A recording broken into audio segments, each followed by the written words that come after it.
Con la venia, señora presidenta. Señorías, buenos días. Señora ministra, querida Carmen y el resto de invitados. Debatimos hoy la aprobación del proyecto de ley de empresas emergentes, más conocida como startups, y que durante su tramitación parlamentaria se han ido incorporando bastantes enmiendas, ninguna, por cierto, de este grupo parlamentario, aunque sí se han incorporado algunas enmiendas de otros grupos que compartían la misma finalidad que las presentadas por Vox.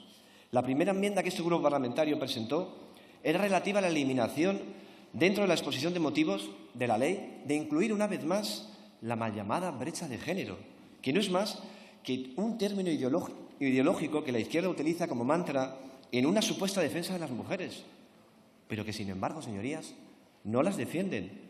Por cierto, término utilizado por el señor Píriz en su intervención en la comisión, manifestando que 1 de cada 5 emprendedores son mujeres. Señorías del Partido Popular, no van a cambiar ustedes nunca. Luego les molesta cuando les decimos que forman parte del consenso progre, pero es que compran siempre el discurso a la izquierda. Porque yo les pregunto, ¿acaso existe algún impedimento para que la mujer sea emprendedora por razón de su sexo, como manifestaba el señor Píriz en la comisión? ¿O por el contrario, lo que existe son falta de ayudas a las mujeres que son madres y que tienen más dificultades para conciliar su vida familiar? Señorías, hoy lo que existe en España es la brecha maternal. No existe una diferencia salarial por ser mujer. Lo que existe es una discriminación por tener hijos. Lo que se debería hacer es premiar la contratación de los padres en las empresas y la protección de la familia. Y si no me creen, les remito al informe que realizó el Banco de España, cuyas conclusiones son demoledoras. Alertaban de que la brecha salarial de la maternidad estaba en un 28%. No se menciona en ningún caso la palabra género, un término, por cierto, utilizado civilinamente por la izquierda para criminalizar al hombre.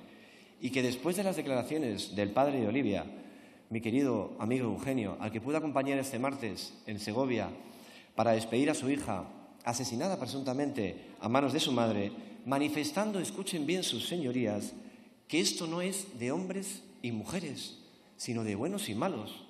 La perspectiva feminista debe desaparecer de todo texto legal y de nuestras vidas para siempre. Solamente por la inclusión de términos ideológicos merecería este proyecto de ley nuestra reprobación, pero no es menos cierto que el sector está bastante satisfecho con el proyecto de ley y debemos reconocer que el texto de la ley ha sido mejorado, aunque no suficientemente. Ello debido principalmente al método guillotinador por parte del Gobierno, vetando 57 de las 271 enmiendas presentadas, utilizando un criterio totalitario y sin fundamento jurídico alguno. En primer lugar, porque se está vetando enmiendas que afectan a la disminución de ingresos y a un concepto genérico sin determinar exactamente a qué partida afectaría dicha enmienda. Y además se está haciendo sobre el beneficio futuro, cuando debería ser el actual, porque la calificación de disminución de ingresos presupuestarios no es un hecho susceptible de certeza, sino de probabilidad. En segundo lugar, porque se produce una desnaturalización de la propia razón de ser de la potestad del veto del Gobierno reconocida en el artículo 134.6 de la Constitución española, ya que la citada facultad del Gobierno, se ejerza como se ejerza en el procedimiento, tiene que ser examinada por la Cámara. Y existe la dejadez, señorías, por parte de los grupos en aceptar los vetos menoscabando las competencias legislativas del Congreso de los Diputados, de tal modo que esta praxis de reciente ejecución por el Gobierno está impidiendo a los grupos parlamentarios cumplir sus funciones, como se ha sucedido en la ponencia y en la comisión. Y, en tercer lugar, porque no existe ningún precedente en la historia de esta Cámara que se veten enmiendas que afecten a la disminución de ingresos, cuando además es una estimación. Porque, al igual que el Gobierno ha recaudado 28.000 millones más hasta septiembre, rompiendo sus previsiones, no tiene sentido que se veten enmiendas que afectan a una ley como, por ejemplo, el IRPF, que debido a la elasticidad de este impuesto puede suceder que la aplicación de una deducción en el IRPF suponga mayor recaudación y dichos ingresos sean superiores. Esta práctica debe denunciarse como otro elemento más de este Gobierno que maneja las instituciones a su antojo.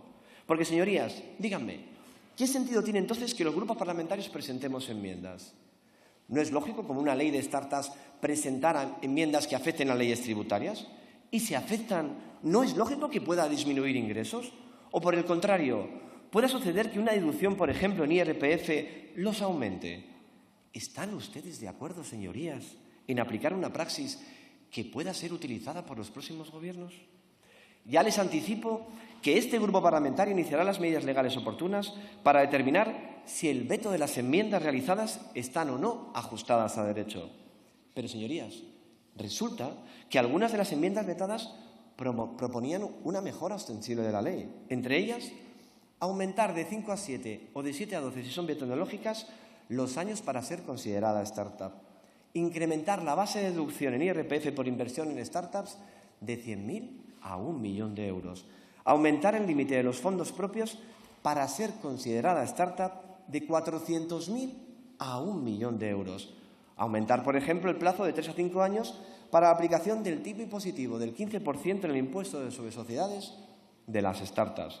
O reducir el impuesto sobre determinados servicios digitales del 3% al 1,5% a los contribuyentes de Ceuta y Melilla.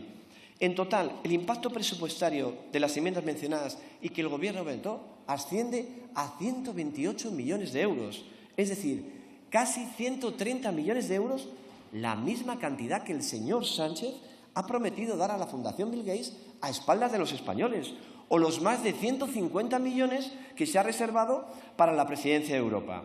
Señorías, un acto de hipocresía y de fariseísmo sin precedentes de un Gobierno que veta enmiendas ilegalmente y que podrían haber mejorado esta ley a empresarios, pymes, autónomos, inversores, y que por los deseos de Sánchez no hay dinero para ayudarles. Pero sí hay dinero para sus caprichos y sus delirios de poder a la hora de promocionarse y quién sabe si quizá también preparando su salida. Señorías, cuando gobernemos derogaremos todas las leyes ideológicas en el primer día y devolveremos a los españoles el lugar que se merecen y que nunca debieron perder. Nada más, muchísimas gracias. Muchas gracias, señor Jiménez.